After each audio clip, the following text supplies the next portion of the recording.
America में एक बार फिर से मंदी की आहट सुनाई देने लगी है। रूस यूक्रेन युद्ध की वजह से महंगाई कई वर्षों के ऊपरी स्तर पर है। महंगाई को काबू करने के लिए दुनिया भर के केंद्रीय बैंक कर्ज महंगा करने के लिए मजबूर हो रहे हैं और चीन में कोरोना की वजह से दुनिया भर में मैन्युफैक्चर्ड उत्पादों की सप्लाई को लेकर आशंका बढ़ गई है। इन तमाम वजहों से अमेरिका सहित दुनिया भर में मांग प्रभावित होने की आशंका है। यही चक्कर है कि शेयर बाजार भी लहूलुहान हो रहे हैं, बिकवाली का माहौल है। शुक्रवार को भारतीय शेयर बाजार में आपको रिकवरी को जरूर दिख रही है, लेकिन गुरुवार को भारी बिकवाली से सेंसेक्स निफ्टी 2 महीने के निचले स्तर तक लुढ़क गए थे। सर, मंदी आने की संभावनाएं ये जो जताई जा रही हैं, चारों तरफ खबरें चल रही हैं, चर्चाएं चल रही हैं, क्या तथ्य हैं इनके पीछे, क्या तर्क हैं इनके पीछे? शुभम, दो तीन चीज़ें। एक तो कुछ ऐतिहासिक घटनाक्रम, जिस पर हम अगले सवाल में बात करेंगे, क्योंकि अमेरिका में जब भी ब्याज दरें बढ़ती हैं तो मंदी की आशंका क्यों गहराती है, बाजार क्या बताता है वो एक महत्वपूर्ण पहलू है। पर अभी तात्कालिक तौर पर 3-4 बड़े संकेत हैं। एक तो अंतर्राष्ट्रीय एजेंसियां हैं, गोल्डमैन सैक्स जैसी एजेंसियां, जिन्होंने कहा है कि 35 से 40% इस बात की संभावना है कि अमेरिकी अर्थव्यवस्था एक छोटी मंदी में धंस सकती है, उसे स्टैगफ्लेशन आप कह सकते हैं। जो फेडरल रिजर्व के एक्स चीफ हैं बेन बर्नांके, उन्होंने कहा है कि अमेरिका स्टैगफ्लेशन की तरफ बढ़ रहा है। तो जिन लोगों की बात के बयान या अंडरस्टैंडिंग को बाजार समझता है, उन्होंने अमेरिकी अर्थव्यवस्था में स्टैगफ्लेशन या मंदी, आप उसे जो भी कहें अलग अलग तरीके से उसे समझने की कोशिश की और आकलन दिए। दूसरी महत्वपूर्ण चीज़ यह है कि अमेरिकी बाजार में जितनी प्रमुख उपभोक्ता कंपनियां हैं, उनके स्टॉक्स में तेज गिरावट आई है, उनकी डिमांड में तेज गिरावट आई, चाहे वो यूनिलीवर हो, चाहे वो टारगेट जैसी जो ऑनलाइन स्टोर कंपनियां, वॉलमार्ट हो, इनके स्टॉक्स में तेज गिरावट आई। ये इस बात का संकेत है कि फिलहाल आने वाले समय में महंगाई की बढ़ोतरी के कारण डिमांड में कमी आ सकती है और जो कॉस्ट ऑफ वर्किंग कैपिटल है और कॉस्ट ऑफ क्रेडिट है, वो बढ़ने के कारण कंपनियों को आने वाले समय में अपने उत्पादन में कमी करनी पड़ सकती है। नेगेटिव साइड से ये बड़े संकेत हैं जिनके कारण हमने डाउ में और अमेरिका के शेयर बाजारों में गिरावट देखी, वो तैर कर यूरोप तक आ गई। यूरोप के शेयर बाजार भी ये महसूस कर रहे हैं कि अमेरिका में एक छोटी मंदी की गुंजाइश दिखाई देती है। पॉजिटिव साइड से दो इंपॉर्टेंट चीज़ें दिख रही हैं कि अभी अमेरिका में कंज्यूमर स्पेंडिंग में गिरावट आना नहीं शुरू हुई है। जो कंज्यूमर स्पेंडिंग के आंकड़े आ रहे हैं, उपभोक्ताओं के आंकड़े आ रहे हैं, वो ये बता रहे हैं कि लोग महंगाई के बाद भी खर्च कर रहे हैं, खरीद रहे हैं। तो शायद जो पैसा उन्हें कोविड के दौरान सरकारों की सहायता के तौर पर मिला था, वो बाजार में अभी मौजूद है।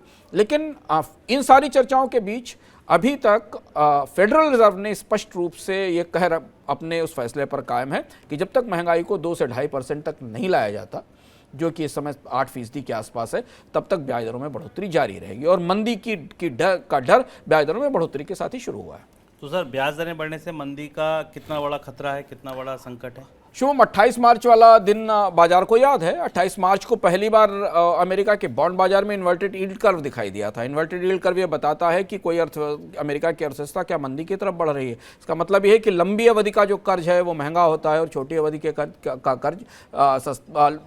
कर्ज की मांग ज़्यादा होती है और लंबी अवधि के कर्ज की मांग कम होती है। 2006 में ऐसा ही इन्वर्टेड यील्ड कर्व दिखाई दिया था और उसके बाद फिर बाजार में एक छोटी मंदी आई थी। इतिहास के तौर पर आप देखें तो अमेरिका के लोग 1980-83 का दशक याद कर रहे हैं। तब भी महंगाई की दर 9% और 10% तक गई थी। 3 राष्ट्रपति थे, निक्सन, गेराल्ड फोर्ड और जिमी कार्टर, इनके कार्यकाल में। और फिर उसके बाद अमेरिका में पॉल वोल्कर आए। पॉल वोल्कर जब अमेरिकन फेडरल रिजर्व के मुखिया बने तो उन्होंने सब कुछ छोड़कर सीधे कहा कि बाजार में ब्याज दरें बढ़नी चाहिए, और ब्याज दरें बढ़ते बढ़ते 20% पर पहुंच गई। और जब 20% तक ब्याज दरें बढ़ी, महंगाई दर एक दौर में 10.5-11% थी और ब्याज दरें जब 20% पर पहुंची तो वहां से महंगाई में कमी आई। लेकिन 80 के दशक में मंदी आई, एक छोटा रिसेशन अमेरिका ने देखा। वो बाद में 81-82 में जाकर और गहरा हुआ। तो वो जो यादें हैं अमेरिका की स्मृतियों में 9-10% की महंगाई और ब्याज दरों का अभी 20% के आसपास ब्याज दरों की कल्पना कोई नहीं करता है। अभी जितनी बढ़ोतरी है उस हिसाब से अमेरिका में ब्याज दरें 5 से 6% तक बढ़ सकती हैं अगर हम सारी बढ़ोतरी की ट्रेजेक्ट्री मान लें।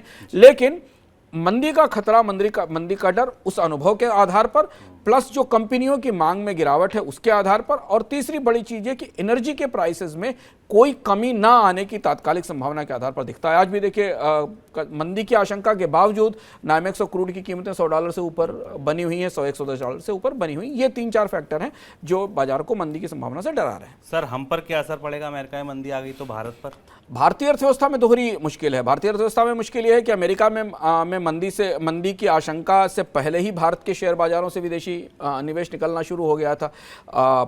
चूंकि कर्ज महंगा होता ही रहेगा और उसका असर हमें भारत के विदेशी मुद्रा भंडार पर दिख रहा है, क्योंकि विदेशी निवेशक पैसा लेकर बाहर निकल रहे हैं। अगर आप एक तरफ से देखें तो हमने मंदी की आशंकाओं के बाद अमेरिकी डॉलर में के इंडेक्स में गिरावट देखी, क्योंकि 20 साल की ऊंचाई पर अमेरिकी डॉलर का इंडेक्स था जो पिछले 2 दिनों में नीचे आया, पर उसके समानांतर में रुपए में मजबूती नहीं दिखाई दी उतनी, क्योंकि अगर आप रुपए और डॉलर की पैरिटी को करीब से देखें तो जब अमेरिकी डॉलर इंडेक्स नीचे गिरता है तो भारतीय रुपए को मजबूत होना चाहिए। तो जब भारतीय रुपए की मजबूती का वक्त आया तो उसमें इतनी ताकत नहीं थी कि वो अपने पैरों पर खड़ा हो सके। वो अभी भी 77.50, 77.56 के आसपास ट्रेड कर रहा है। उसकी वजह यह है कि एक तो अंतर्राष्ट्रीय बाजार में मंदी के कारण एक माहौल, निगेटिव माहौल बनता है, और दूसरी चीज ये कि भारतीय विदेशी बाजार से विदेशी निवेशकों की निकासी अभी जारी है। तो अगर अमेरिका में एक शॉर्ट टर्म मंदी आती है तो पूरी दुनिया में जो सेंटिमेंट है उस पर गहरा असर पड़ेगा, और उसका असर भारतीय बाजार पर या भारत की अर्थव्यवस्था पर तो पड़ेगा ही पड़ेगा। मतलब मंदी किसी के लिए अच्छी नहीं है, अमेरिका में आए चाहे भारत में आए,